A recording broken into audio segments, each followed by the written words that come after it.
Jornal em Foque. Apoio Unisanta, Universidade do Grupo de Excelência do MEC. BocNews, o jornal gostoso de ler e bom de negócios.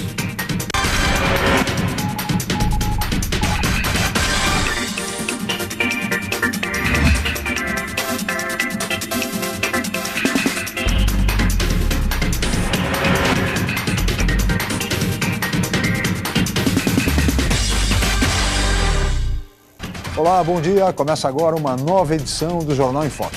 E hoje nós estamos recebendo com muito prazer o advogado especialista em direito previdenciário, professor Sérgio Pardal Freudenthal, e também o ex-dirigente sindical, um dos coordenadores do movimento de aposentados e pensionistas do litoral, Uriel Vilas Boas, que também é integrante do Fórum da Cidadania de Santos. Eu gostaria de informar a todos que o programa de hoje é gravado e, por essa razão, não poderemos contar com a colaboração costumeira dos nossos telespectadores. Muito bem, e no programa de hoje nós vamos debater a chamada pauta trabalhista do Brasil. As reivindicações da classe trabalhadora, como a redução da jornada sem a redução salarial, com o objetivo de gerar empregos, também o fim do fator previdenciário, melhores condições de vida e de proventos para os aposentados, a jornada de 40 horas semanais, entre outras reivindicações importantes dos trabalhadores.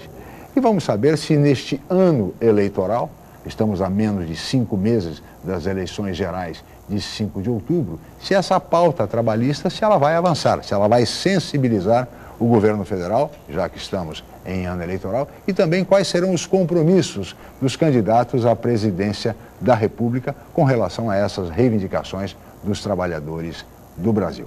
Mas o debate em torno de todos esses temas, vocês acompanham daqui a pouco, logo após um rápido intervalo comercial. Nós voltamos já com o Jornal em Foque.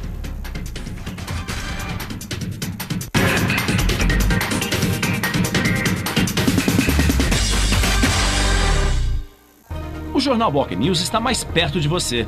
O semanário que tem na credibilidade a sua marca registrada está disponível em todas as bancas da Baixada Santista. É isso mesmo. Nas 9 cidades da região, você encontra opinião com credibilidade e informação de qualidade sempre aos finais de semana. E o melhor, pelo valor de apenas uma moeda.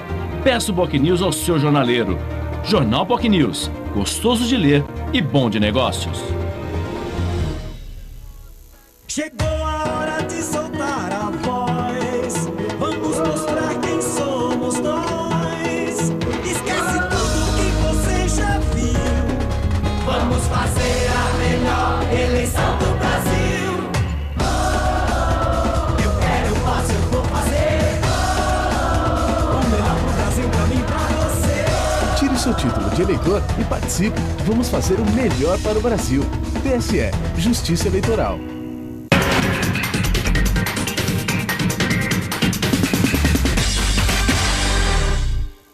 Muito bem, estamos de volta com o Foque, hoje recebendo com muito prazer o advogado, professor, especialista em direito previdenciário Sérgio Pardal Freudenthal e também o ex-dirigente sindical, um dos coordenadores do movimento de aposentados e pensionistas do litoral e integrante do Fórum da Cidadania de Santos, Uriel Vilas Boas. E o tema hoje, evidentemente, é a pauta trabalhista, hoje, afinal, é o dia consagrado ao trabalho. E nesse sentido, eu gostaria de começar com o professor Sérgio Pardal Freudenthal, questionando a respeito dessa chamada pauta trabalhista. O senhor acredita que essa pauta trabalhista pode avançar este ano por se tratar de um ano eleitoral? Bom dia, obrigado pela presença, professor. Bom dia, é sempre um prazer participar, ainda mais com o amigo Uriel.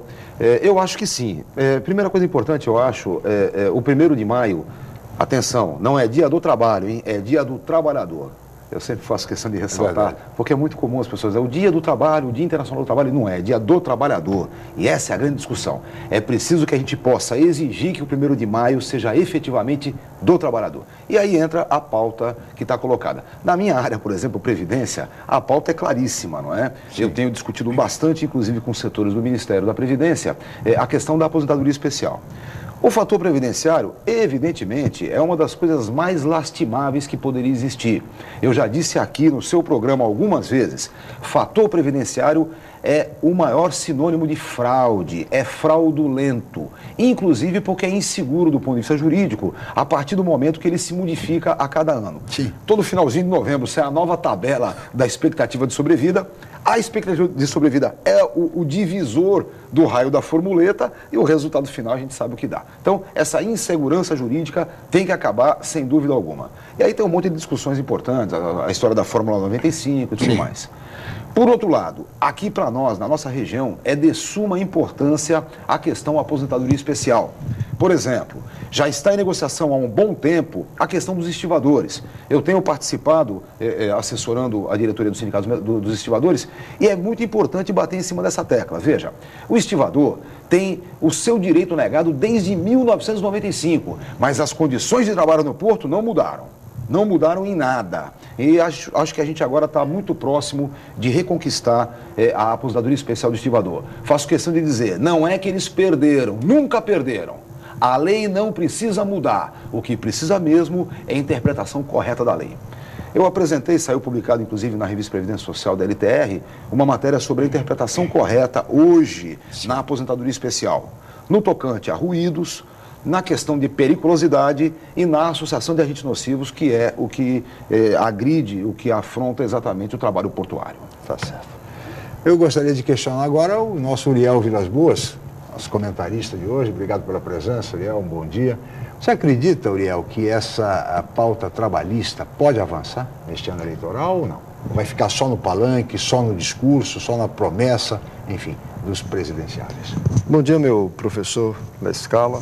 Estudamos, né, aqui na faculdade, ele foi meu professor, tenho muito orgulho disso. Muito obrigado. Tenho muita satisfação de ter o Pardal participando do movimento sindical, foi nosso assessor no Sindicato dos Metalúrgicos, numa área extremamente complexa, porque é uma situação que envolve a questão social e a questão econômica. Nós temos nos Ministérios da Previdência, na sequência, desde a sua criação, desde a sua separação do Ministério do Trabalho, técnicos que analisam a questão sob o prisma econômico. E, na realidade, a questão previdenciária é questão social. E, nesse aspecto, aí a gente tem que fazer uma colocação. O movimento sindical, eu vou generalizar, precisa entender que tem que se preparar para discutir essa questão. Porque, quando a gente entrega a questão para um advogado, nós estamos levando a questão para a justiça, e a justiça é demorada, é lenta e é imprevisível. Ao passo que, se o movimento sindical tem organização suficiente e se prepara de forma adequada, a questão pode mudar. E quando a gente fala numa pauta trabalhista, e aproveitando o dia 1º de maio, Dia Internacional do Trabalhador, porque surgiu de 1886 com a greve de Chicago, nos Estados Unidos, que, por coincidência, não comemora o 1º de maio como Dia do Trabalhador. É só em setembro. É uma situação curiosíssima. Mas a gente tem que interpretar que o 1º de maio tem que ser indicativo da busca dessa pauta que nós temos muito ampla. E mais um fato que precisa ser chamado a atenção. Não basta a pauta e não basta também a conquista desse direito. Nós temos um exemplo claro. Na Constituição de 88, a jornada de trabalho para turno de revezamento é de 6 horas. Qual a empresa nesse país que turno de revezamento é de 6 horas? Então, eu quero dizer com isso que não basta apenas e tão somente a conquista. É preciso a prática, é preciso a aplicação. E aí é que nós temos como desafio maior para o movimento sindical a reestruturação dessa direção sindical, dessa movimentação sindical, que não pode se limitar ao que foi determinado em 1943. O sindicato tem que ter 24 diretores, mas não especifica onde o diretor deve estar. Então você pega algumas categorias que têm uma base de 10, 20, 30, 50 municípios. Como é que o sindicato vai estar representado em cada local de trabalho se não tiver uma estruturação? Então veja que nós temos um quadro muito grande, muito desafiador e que nos leva a pensar que é preciso que o movimento sindical discuta a questão política, mas discuta também a questão jurídica, a questão econômica, se prepare adequadamente, porque a classe patronal, ela se prepara, ela vai evoluindo. E nós, se não fizermos isso, não vamos avançar. Se prepara e caminha unida, o que, lamentavelmente, não acontece no movimento sindical. Tamanhas e tantas são as divisões. Aliás, por que isso acontece? Isso não enfraquece, afinal, ao cabo, o movimento, a luta sindical, a luta dos trabalhadores? Sem dúvida. A relação divisória é bem complexa mesmo. Mas, por outro lado, hoje, a gente tem as unificações da pauta. Então, por exemplo, eu advogo num monte de sindicatos, né? Para minha grande alegria, metalúrgicos, por exemplo, eu completo dia 1º de setembro 25 anos de sindicatos metalúrgicos. É um dos grandes orgulhos. Já vai entrar na aposentadoria especial? Não? Lá tem especial, né? Mas vejam, e trabalho num monte de outros sindicatos. Nos sindicatos em que eu trabalho hoje, veja só que interessante, eu tenho 2 cultistas, eu tenho um da UGT e 2 da Intersindical e um da Força Sindical. Então tem uma distribuição razoável de centrais sindicais diferenciadas. E veja, hoje há efetivamente unificação de pauta. Cada vez mais se consegue buscar unificação de pauta. A discussão da unidade sindical e da unicidade sindical, que é o que diz a lei brasileira, ela é muito interessante. Veja, na Itália e na França, você tem a pluralidade sindical. Cada um monta o que quiser, sem nenhum problema. Acontece que na França, a negociação tem que ser unificada. Ou seja, ou negocia o sindicato mais forte, ou negocia uma comissão sindical, mas a negociação é una. Na Itália não era assim. Tanto que na Itália, a primeira greve geral vai acontecer em 1973, tanto tempo depois do fim da ditadura Mussolini. Então, é claro que a história da pluralidade sindical nem sempre é efetivamente interessante aos trabalhadores. Por outro lado, existe a questão democrática, não há mais como fugir disso. Então, é efetiva a negociação, é que deve trazer a unidade de reivindicações. Isso hoje, por exemplo, na área previdenciária não é difícil. Não é difícil. Por exemplo, nós temos os sindicatos do Porto, todos de ponta a ponta, entendendo que uma reivindicação principal hoje é a sua aposentadoria especial. Sim. Veja, o Sindicato dos Estivadores reconquistou agora uma coisa bem divertida, a prerrogativa de fazer o PPP. De fazer o tal do perfil profissiográfico previdenciário, que é a descrição, a informação das condições de trabalho. E aí começamos a discussão, porque quando veio a proposta da gente poder fazer o PPP, eu disse ao companheiro do INSS que conosco conversava, eu disse, bom, tudo bem, você me deu o direito de fazer o documento, agora, é certeza que você vai aceitá-lo? Não. Então não adianta, né? Você me dá o direito de fazer o documento que você não aceita, não me adianta nada. E aí começou toda uma discussão sobre isso. Agora, nós estamos discutindo a elaboração de um LTCAT para o Porto, de um laudo técnico de condições ambientais do trabalho para todo o Porto Brasil, o Porto Santista, o maior porto da América Latina, não é qualquer negócio. Sim. E estamos, inclusive, negociando qual será a redação dos PPPs em cada sindicato. Porque, Lascala, você sabe, não adianta eu discutir, por exemplo, se o estivador é Pedro, Paulo ou Joaquim. O estivador vai ter a distribuição do seu trabalho igualzinho para todos. É um sistema rodiziário. Não é como na COSIPA, não é, Uriel, que eu pego o sujeito que está de operador de ponte rolante, eu sei qual é o ruído dele, eu sei se o local dele tem calor, não é verdade? Agora, o estivador não. O estivador é a sua distribuição. Só para ter uma ideia, no meio da discussão que estávamos tendo em Brasília, foram 2 dias de debate sobre isso, e o médico que nos expunha disse, vejam, o PPP tem que ser claro, se é 97 decibéis que ele está exposto, tem que estar lá escrito, 97 decibéis. Aí eu levantei a mão e disse, ontem ou hoje? Ele falou, como? Eu falei, amigo, é um sistema de rodízio, sistema rodiziário. Se eu vou dizer qual é o exato valor que ele está submetido a ruído, eu tenho que ter alguém medindo a cada dia de trabalho dele. Não é assim. Então vamos ter muita clareza. Uma associação de agentes nocivos é o que efetivamente agride ao estivador e portuário. Do mesmo jeito que agride ao mineiro de subsolo e ao mineiro de superfície. Se você pegar o decreto, que é um ato governamental, tá bom? Decreto é do Poder Executivo. Dizia o velho Aníbal Fernandes, decreto é coisa dos decretinos, aqueles que fazem decretos, não é? E nessa brincadeira, é claro que o decreto está escrito lá, mineiro de subsolo, 15 anos, aposenta. Mineiro de superfície, 20 anos. É só acrescentar. Estivadores e portuários, 25 anos. Acrescenta isso, resolvemos o problema, acabou. Mas é algo tão óbvio, tão elementar, que exclui-se qualquer discussão. Mas, no entanto, no Brasil, como nada se consegue pela lógica, pelo bom senso, é preciso uma discussão imensa para se chegar a tentar uma aposentadoria especial, que é mais do que óbvio. Pois é, mas o aspecto mais importante de toda a explanação feita pelo Pardal é que nós temos que levar em consideração uma empresa e a sua relação com as demais empresas. E numa cidade, depois no estado, depois num país e no mundo. Então nós temos, por exemplo, qual é a comparação que se faz da aposentadoria no Brasil com a Europa? Na Europa não tem aposentadoria por tempo de serviço, a aposentadoria é por idade, não é? Na maioria dos países. Mas um detalhe importante... Mas tem especial.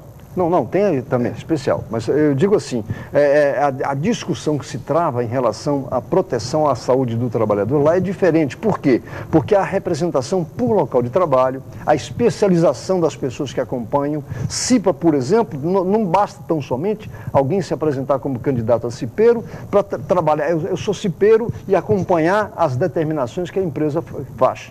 Então é preciso que a gente avalie que o movimento sindical tem que fazer política, mas, sobretudo, ele tem que também se preparar para enfrentar todas essas questões. Porque nós, quando a gente fala que a classe patronal se especializa, não precisa ir muito longe. Quando o movimento sindical começou a ter mais pressão, as empresas começaram a criar mecanismos, entre os quais a terceirização. Então nós temos que avaliar qual a nossa posição em relação a isso. Na Europa não se faz assembleia de trabalhadores, pura e simplesmente. Faz assembleia de delegados sindicais. Esse vai falar pela sua categoria, pelo seu local de trabalho, qual a opinião que ali está, porque a empresa tem essa estrutura. A empresa tem um encarregado, tem um chefe, tem um subgerente e assim por diante. Ele sabe direitinho o clima que está ali dentro e o risco que ele está correndo de uma paralisação se não atender uma reivindicação. Lá na Europa é feita dessa forma. O sindicalismo leva para a discussão o clima lá no meu setor de trabalho. Olha, o pessoal não está disposto a brigar. Ou no meu setor está. Isso você cria um mecanismo que você leva para a discussão com a empresa, uma forma de exigir dela o cumprimento de... E mais ainda, o sindicalismo sabe a situação da empresa na medida que tem ações dessa empresa, participa das reuniões da sociedade anônima, não é? E sabe perfeitamente qual é o plano que ela está estabelecendo para o próximo ano. Então, isso é que nós precisamos fazer. E aí, eu diria, é uma vinculação do movimento sindical com o movimento estudantil, pensando na preparação de quadros que deverão assessorar o sindicalismo no acompanhamento dessas lutas. Isso é importante. Se você não tiver esse preparo, você fica no discurso, usando a expressão popular, nós quer, nós vai, e não vai. Esse modelo apontado pelo Uriel é o ideal? Deve ser perseguido pelas nossas Olha, na realidade, sindicais? A gente discute isso há muito tempo no movimento sindical. É preciso a profissionalização. Na verdade, a assessoria profissional é de suma importância. Nós discutimos sempre, por exemplo, não só o advogado sindical ou o jornalista que faz o trabalho sindical, mas economistas, médicos, engenheiros. Sim. Nós precisamos efetivamente de um trabalho técnico efetivo. E aí, todo tipo de campanha você faz assim. Veja, as campanhas acontecem com o que você pode apresentar. E aí, é claro, quanto mais profissionalmente você tem o seu trabalho, muito melhor é o debate que você faz. Claro. É evidente, se eu tenho a cobertura de um economista que me apresenta com muita clareza os índices que eu vou propor na mesa, o debate é outro. O Uriel sabe, houve momentos, inclusive, em que o movimento sindical brasileiro foi muito mais forte do que está hoje. E não é à toa, não é à toa. É claro, nós passamos um momento da ditadura, a redemocratização é um crescimento de todo o movimento social, não tem jeito, é um momento de redemocratização. É só pegar o próprio movimento estudantil. Uriel, você fala do movimento estudantil. Eu fui secretário-geral do Centro de Estudantes de Santos na reconstrução em 1980. Hoje, infelizmente, a casa lá está caindo, tá certo? Mas está caindo há décadas, né? Há décadas. Né? Não, mas eu digo está caindo na sua representatividade. Também. Bom, isso já faz tempo. Mas é um problema, porque, veja, a entidade geral mais antiga do Brasil, sim, de 1932, Santos, toda a mobilização política de Santos passou por lá. Oswaldo Justo, Esmeraldo Tarquínio, grandes amigos, todo mundo passou por lá, fez movimento. Então, é claro que tem que reconstruir. E uma cidade como Santos não pode deixar um patrimônio como aquele, histórico, desse jeito. Não dá. Quer dizer, não é só a questão física, como bem disse o Pardal, também exatamente a representatividade estudantil, que sempre foi muito forte. Santos sempre foi uma cidade de vanguarda. Né? O que está acontecendo com essa cidade? Nós vamos para um rápido intervalo, Pardal, Uriel, voltamos já no Jornal em Foque.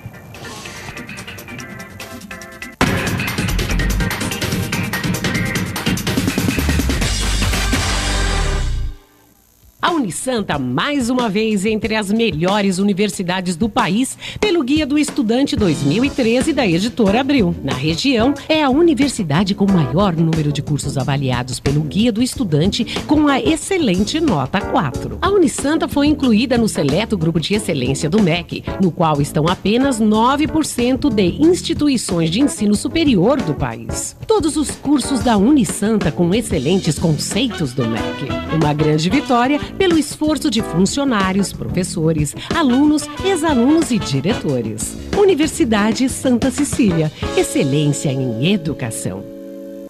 Com novo formato, o site bocnews.com está mais interativo, dinâmico, com conteúdo ampliado e canal próprio de TV na internet. São mais notícias com credibilidade para curtir e compartilhar, em qualquer hora e lugar, seja pelo computador, tablet ou celular. Inclua o bocnews.com na lista dos seus favoritos e tenha ao seu lado a informação indispensável para o dia a dia. Jornal Bocnews e bocnews.com. Experiência e inovação para bem informar. Excelência é estar entre as melhores universidades do país. É ter um preço justo, programas de financiamento e bolsas de estudo. Excelência é ter laboratórios dentre os melhores do Brasil, segundo o MEC. É prestar cerca de 2 milhões de atendimentos anuais gratuitos. Unisanta, Universidade do Grupo de Excelência, entre as 9% melhores do Brasil. Vestibular Universidade Santa Cecília. Inscreva-se já!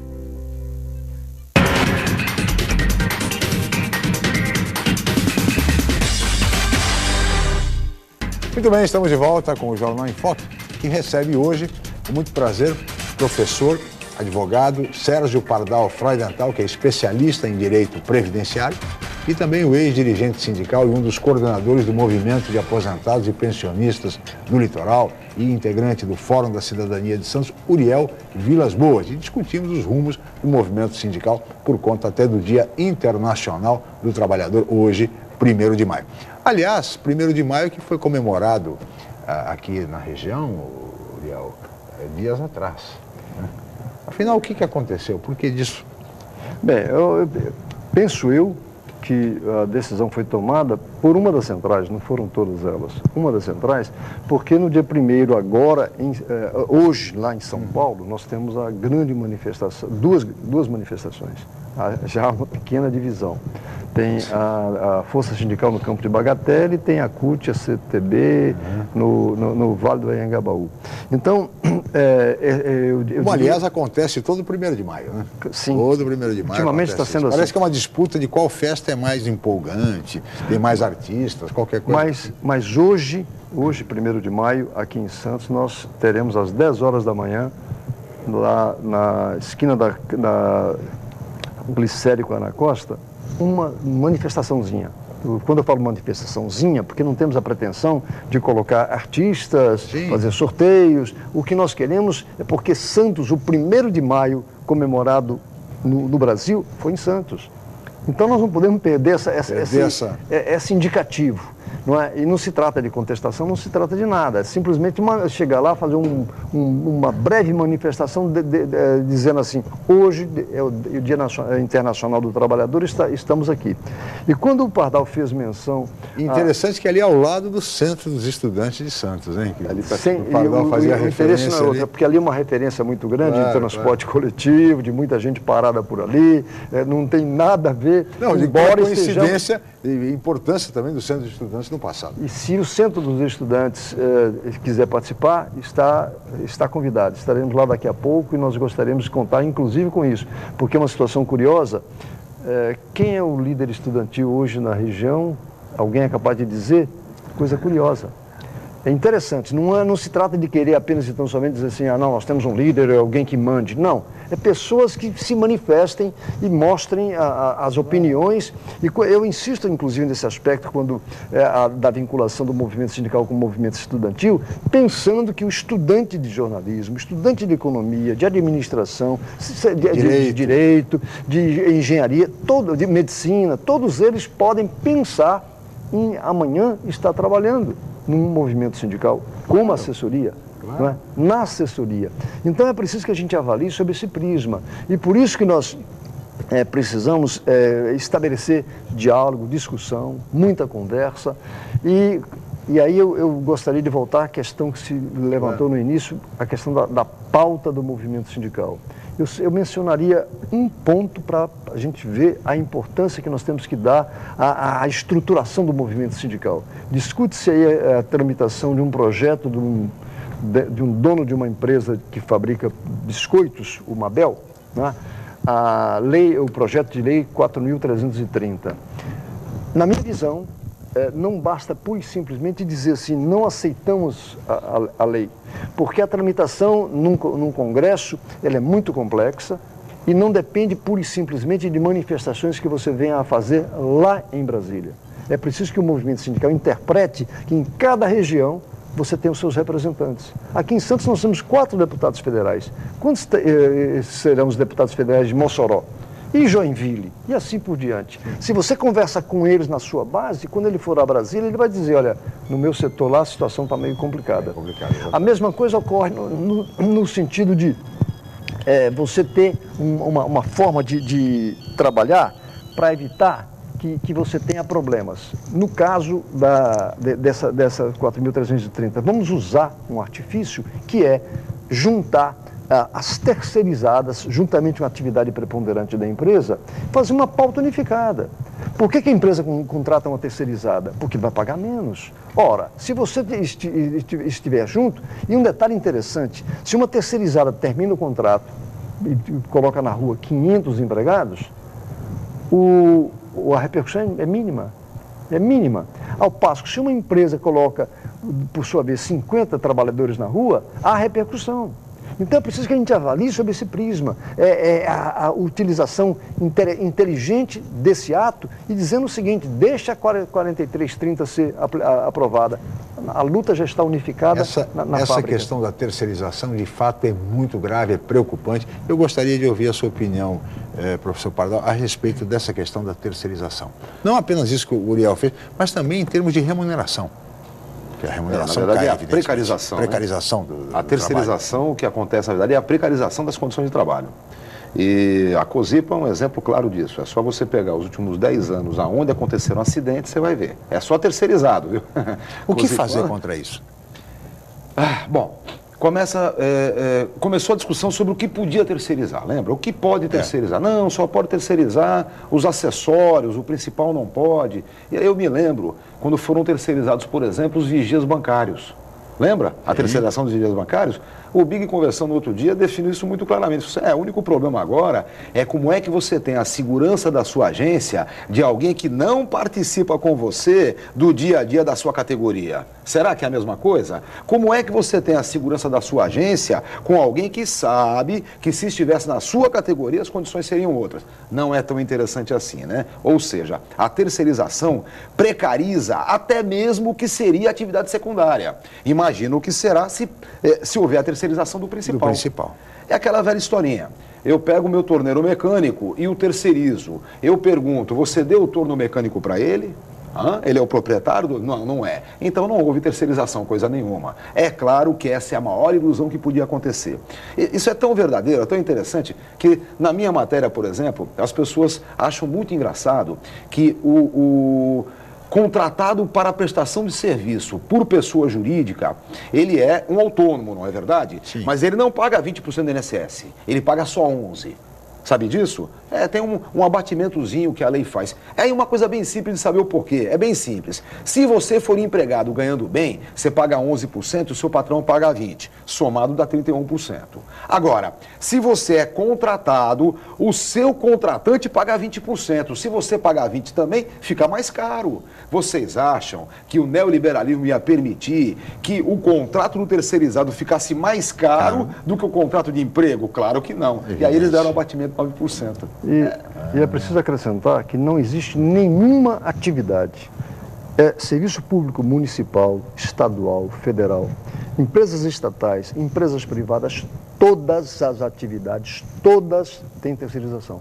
Então, quando a gente coloca isso como um desafio para o movimento sindical, é entender que se você estabelecer uma database unificada por categoria, você pega o metalúrgico, o bancário, o petroleiro, seja o que for, estabelece uma database, primeiro. Segundo lugar, você une o terceirizado e une a atividade preponderante numa pauta única, estabelecendo piso salarial, condições de trabalho, assistência médica e assim por diante. Você motiva o trabalhador e, mais ainda, você começa a discutir algo que não é normalmente discutido e você não tem, a lei não permite, a estabilidade.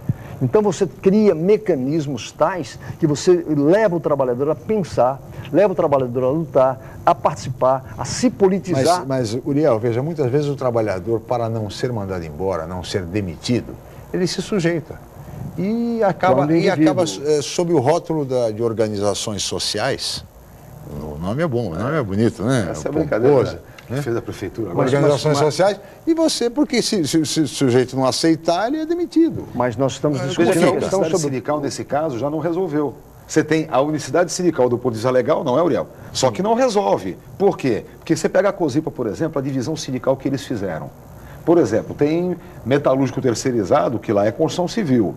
Existe a velha história de tentar que os engenheiros tenham negociação à parte. E até as secretárias, eles tentaram fazer negociação à parte. Então, é claro que a representação por local de trabalho é efetivamente a reivindicação correta. É mais um detalhe que nós não podemos deixar de lado, porque nós temos numa empresa categoria preponderante, a categoria terceirizada, no caso, e com isso, se você estabelecer, e quando você coloca o risco de demissão, ele já existe sem essa luta ou não. Então, o que nós queremos é exatamente que não se individualize a luta. O trabalhador não pode brigar sozinho, ele não pode reclamar sozinho. O que nós queremos é um mecanismo tal que permita esse debate, essa discussão. Porque quando você vai toda empresa tem a sua estrutura na parte de controle econômico, mas também tem o aspecto político. Ela sabe os investimentos que faz, quanto maior a empresa, os investimentos que faz na questão social, de modo a encobrir algumas atividades que ela possa vir a adotar. O que nós estamos propondo é um desafio, é muito difícil e, insisto, a estrutura sindical brasileira é de 1943. Você pode formar uma diretoria de um sindicato numa sala. Você pega uma empresa de grande porte, pega 30 trabalhadores numa sala, coloque-os como sócio do sindicato, eles montam a chapa, podem ganhar a eleição e vão representar, às vezes, uma região metropolitana. Então, o que nós estamos colocando é exatamente isso, a necessidade do movimento sindical entender que tem que ter delegados sindicais em cada local importante. Evidentemente que você não vai ter uma oficina com 5 empregados e um diretor do sindicato pura e simplesmente, mas você pode pegar numa rua. Ali tem 5 oficinas mecânicas. Por que nesse quarteirão não tem um representante sindical? O que nós queremos é isso, é o debate, a discussão e a motivação, a politização do trabalhador para ele participar. Ele não ficar na expectativa que alguém vai resolver o problema dele. Porque é muito comum você encontrar críticas ao movimento sindical sem que o trabalhador sequer participe. E se você fizer uma pesquisa, o trabalhador sequer às vezes sabe dizer a data base de reajuste da sua categoria. O voto seria algo parecido com o voto distrital, ou seja, você acabar fazendo com que diversos distritos tenham representação sindical. É uma medida interessante. Mas isso tudo vai depender, evidentemente, de uma nova legislação, vai passar pelo Congresso Nacional, pelo novo Congresso Nacional, uma proposta nesse sentido. E falando nesse aspecto, nesse sentido, Uriel, Pardal, vocês acreditam que o novo Congresso, ou seja, a ser eleito em outubro, pode promover essas alterações ou vai ficar tudo dantes como no quartel de Abrantes? Depende da politização efetiva que a eleição tiver, né? É claro que esse é um ano político-esportivo, né? Atípico, né? Então, como ele é político-esportivo, nós temos o esportivo a Copa e do político, Mundo, porque esportivo e político, esportivo vem antes, é verdade. Nós temos a Copa do Mundo, temos a participação efetiva do povo, e aí aquela velha discussão, é claro que vai acontecer e vai acontecer grandiosamente, e vamos estar na torcida, não adianta dizer que não. Lógico. Essa é a realidade dos fatos. Agora, a partir dessa realidade, nós temos eleição. E a eleição desse ano, eu acho que ela é de suma importância. É importante que os trabalhadores não apenas definam com exatidão o que pretendem ao governo federal, mas entendam também a sua representação. Porque esse é o maior problema no momento. Veja, uma discussão que vai correr com certeza O Luizinho Salles, inclusive, traz que é professor de Direito Constitucional, ele traz uma ideia fenomenal. Ele diz, olha, estão dizendo que não caberia hoje uma constituinte exclusiva para a reforma política, porque isso não está previsto na Constituição. Mas está previsto na Constituição, efetivamente, a participação de uma coisa chamada povo, sabe? Um tal de plebiscito. Portanto, o plebiscito que se deve fazer não é ser o mudo assim ou assado o Congresso. Não, não, não, não. O plebiscito que se deve fazer é se apostamos ou não numa constituinte exclusiva, destacada do Congresso para fazer a reforma política. Mas não tem dúvida nenhuma. Isso é evidente, isso é óbvio. Isso é uma clareza meridiana. E, aliás, presidentes da República tentaram, é verdade seja dita. O presidente Fernando Henrique tentou uma constituinte exclusiva, não conseguiu. O presidente Lula tentou uma constituinte exclusiva, também não conseguiu.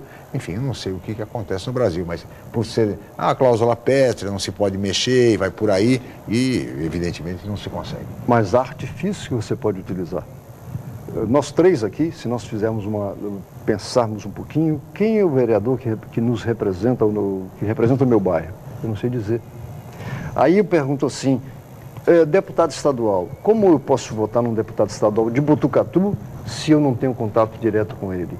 E, nesse aspecto, eu continuo insistindo, a sociedade precisa atuar junto utilizando alguns mecanismos. Nós, por exemplo, lançamos a ideia, somos pretensiosos a esse ponto, o Movimento Aposentado e Pensionista, nós fizemos do ano passado e repetimos esse ano, com a assessoria do Pardal, que nos deu um percentual, um indicativo de percentual de reajuste para o aposentado, entregamos aos 3 deputados, agora é 4, mas era ainda 3 na ocasião, Beto Mansur, Protógenes Queiroz e Márcio França.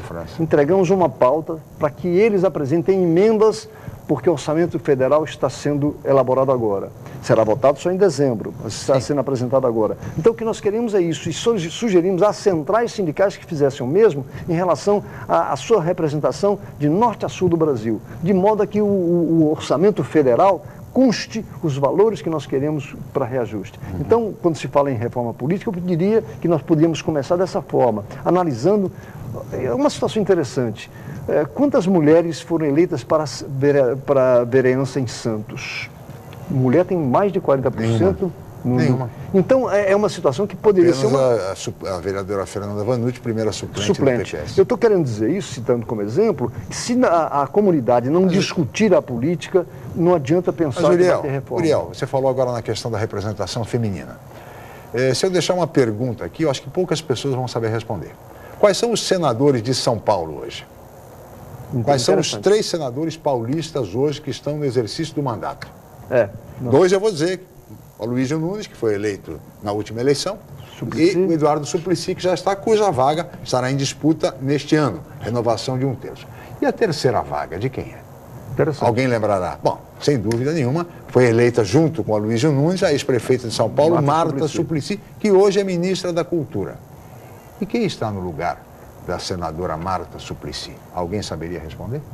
É um dado interessante, porque... Alguém saberia responder? Quem é a Suplicy? Pois é um vereador de São Paulo, ex-vereador Antônio Carlos Rodrigues, que era do PR, acho que ainda é do PR, e que foi suplente da senadora Marta Suplicy. Ela se afastou e ele hoje é um senador pelo estado de São Paulo. Nós vamos para um rápido intervalo, voltaremos em seguida no Jornal em Foque.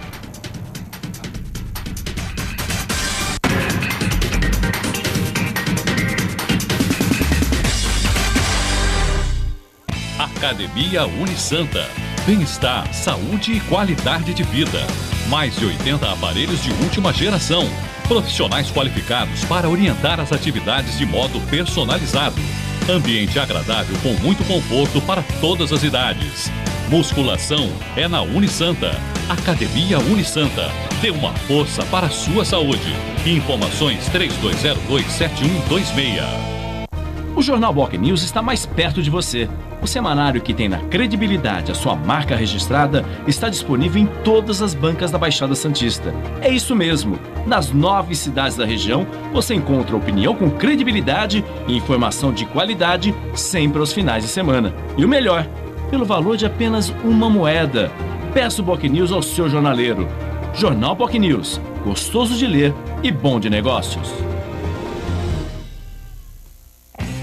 Campeonato Paulista é na Santa Cecília TV. Só aqui você acompanha os jogos dos times da nossa região. Neste domingo, Jabaquara e Diadema, direto do Estádio Espanha a partir da 1 da tarde. Campeonato Paulista é emoção do começo ao fim. Exclusivo. E no dia 11 você acompanha São Vicente e Portuguesa, a partir da 1 da tarde. Cobertura completa no santaportal.com.br e no Caderno Regional. Realização Federação Paulista de Futebol. Apoio Nita Alimentos. Leve momentos deliciosos para sua casa. Atri Fiat em Santos e São Vicente. Plano de assistência familiar. Ozan em respeito a você. Presente em toda a Baixada Santista. Promoção Sistema Santa Cecília de Comunicação.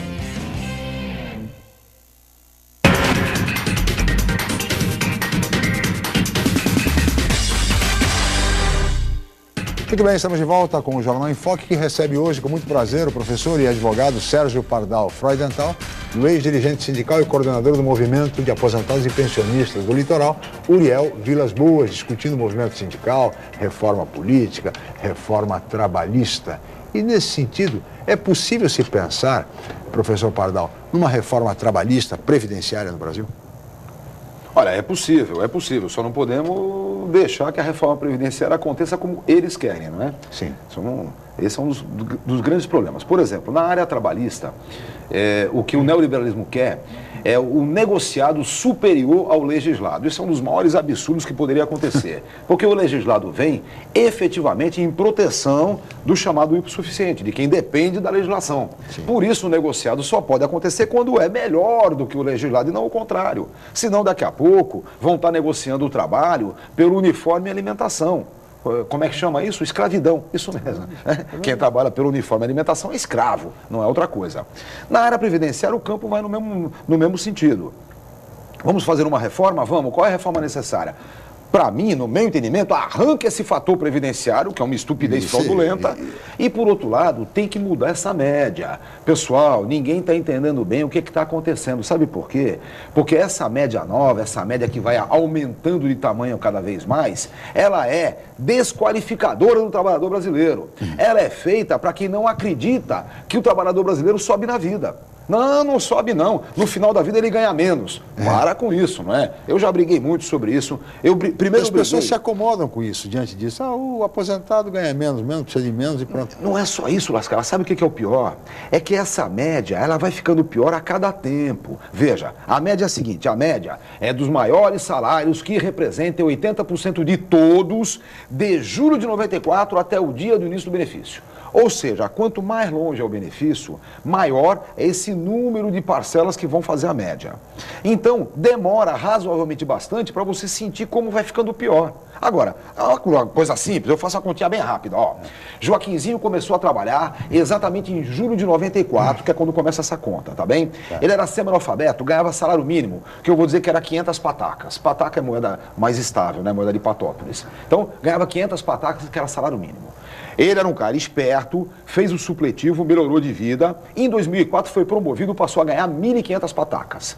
Não contente com isso, foi para a faculdade de Santa Cecília, fez direito lá, foi meu aluno inclusive, tirou carteirinha da OAB e esse ano, 2014, foi promovido de novo e ganha 2.500 patacas por mês. Daqui a 10 anos, ele vai ter um AVC, vai ficar todo torto, incapaz e inválido. Aposenta-se por invalidez, com a média que leva em conta 80% dos seus salários. É simples, 10 anos de 1.500 patacas, 10 anos de 1.500 e 10 anos de 500 patacas só. Você pega 80% de 30 anos, dá 24. Ou seja, a média dá mais ou menos assim 1.700 patacas. Quer dizer que Joaquinzinho vivia com sua esposa Maria há 10 anos, ganhando 2.500. Ele fica inválido e sai com 1.700? Pelo amor de Deus. Pelo amor de Deus, isso é um absurdo. Eu me lembro que um tecnocratazinho disse assim, mas Pardal, você não está vendo que ele não pega mais condução? Mas não anda, não anda. Veja, eu disse, eu posso até admitir uma redução sim. Eu posso. Eu abro mão de 10% do salário dele. De 2.500 patacas para 2.250. Mas 1.700 não. Aí é sacanagem. Ou seja, essa média é ruim. Agora, o que está acontecendo é o outro lado. Esses loucos tecnocratas neoliberais estão reclamando que tem que piorar ainda mais a reforma previdenciária. Por exemplo, estão grudados na questão da pensão. Só explicar rapidinho, a pensão por morte, a partir de 95, passou a pagar 100%, não importa o número de dependentes. Então, o que o falecido ganhava como aposentado, a viúva vai ganhar como pensão. Agora, só não explicaram por que fizeram isso. Fizeram isso para equiparar com o benefício acidentário, porque quiseram acabar com a diferença do benefício decorrente de acidente do trabalho. Depois começaram a sentir que ficou pesado, aí começou a pressão. Não, vieram com uma história da jovem viúva, essa é terrível. A jovem viúva está causando um rombo na Previdência. A jovem viúva... Um dia eu falei pro cara, o que é jovem viúva? Ele falou, é aquela que tem mais de 10 anos de diferença do falecido. Aí eu falei, lá na minha terra ontem morreu o Joãozinho, com 94 anos. Deixou sua jovem viúva Maria, de 83. Para com isso, né? 10 anos não é nada, pô.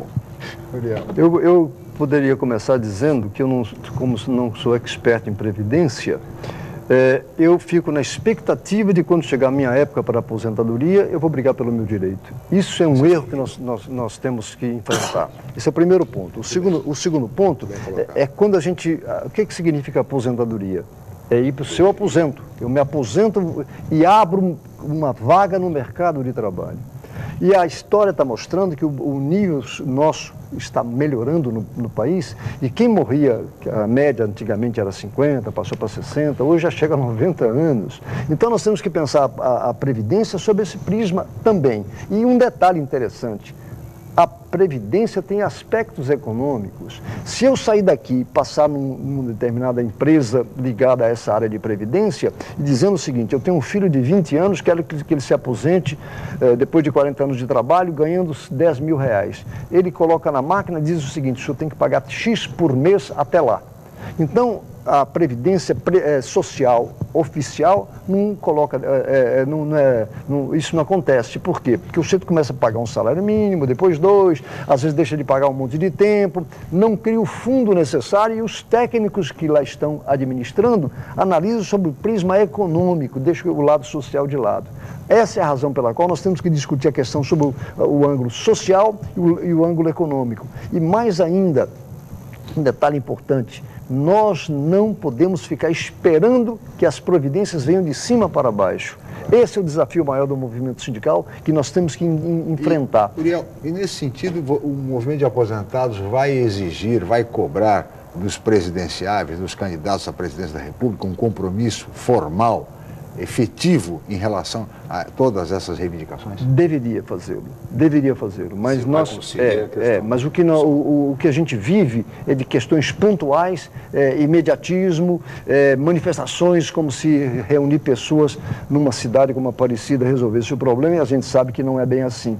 O que nós precisamos é nos conscientizar, e nesse aspecto o movimento sindical de aposentados está deixando a desejar, porque veja, numa cidade como a nossa, onde as associações de aposentados há tempos atrás tinha o chamado União de Aposentados, você não vê mais isso. E nós estamos tentando, através do movimento de aposentado e pensionista, juntar pessoas que lidam na área para que a gente consiga discutir. E eu faço questão de insistir. Jurídica, econômica, social, política, para que a coisa possa funcionar. Só uma coisa, sabe que o Uriel não é só jornalista, né? Esse advogado também. Teve aula com a Aníbal também. Por isso que ele está dizendo da aposentadoria. O velho Aníbal Fernandes nos dizia, aposentar-se significa retirar-se para os seus aposentos. E não é só para o cara que se retira, não. É para quem quer entrar também, não é? Se o aposentado se aposenta e não sai do mercado de trabalho, como é que a molecada vai trabalhar? Agora, só uma coisa importante. Mas continua no mercado de trabalho porque não consegue sobreviver da aposentadoria. Então, mas aí vem a seguinte discussão. Até 1991, para você se aposentar, uma das exigências era o desligamento da empresa empregadora. Sim. Isso acabou, saiu.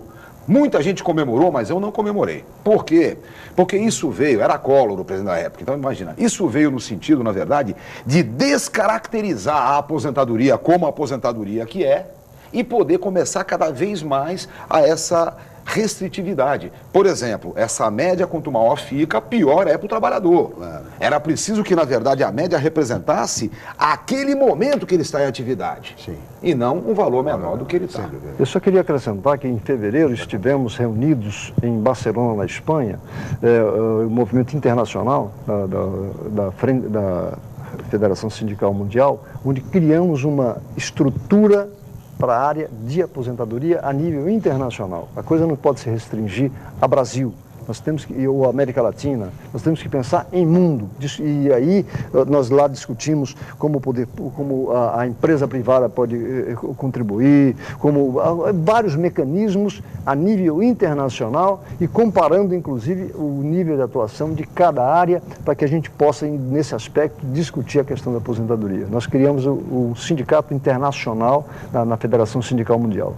Muito bem, a pauta está aí posta, é uma pauta extensíssima e nós teríamos muito mais a conversar neste Dia Internacional do Trabalhador com os nossos convidados, especialistas na matéria, mas infelizmente nós somos limitados pelo tempo, estamos chegando ao final. Eu gostaria de agradecer muito a sua presença, Uriel, e todos os seus esclarecimentos e a sua luta em favor dos aposentados e pensionistas aqui da região. Eu agradeço o convite, um debate muito importante, ainda mais com meu amigo Pardal. Tá certo. Professor Pardal, mais uma vez, muito obrigado pela sua presença, seus esclarecimentos. Olha, é sempre uma honra e uma alegria estar com você aqui e com convidados como o Uriel, o debate flui muito melhor. É um prazer estar com você. Tá certo. Muito obrigado, professor Sérgio Pardal Freudenthal, advogado, especialista em direito previdenciário, e também a Uriel Vilas Boas, ex-dirigente sindical, coordenador do Movimento de Aposentados e Pensionistas do Litoral e também integrante do Fórum da Cidadania. Agradeço a ambos, agradeço a Paula Paparelli, enfim, a toda a equipe, especialmente a você, telespectador, pela atenção, pela audiência, pelo carinho. Amanhã nós estaremos de volta em mais uma edição do Jornal em Foque a partir de 8h05. E eu gostaria de neste dia, desejar, é claro, a todos os trabalhadores, enfim, um dia muito feliz, sucesso, boa sorte, muita saúde e, principalmente, muito trabalho. Mais uma vez, muito obrigado e até amanhã.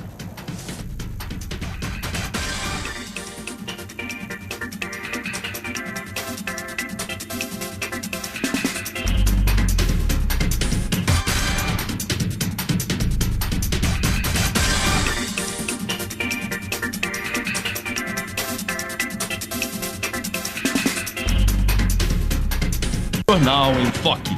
Apoio Unisanta, Universidade do Grupo de Excelência do MEC. BocNews, o jornal gostoso de ler e bom de negócios.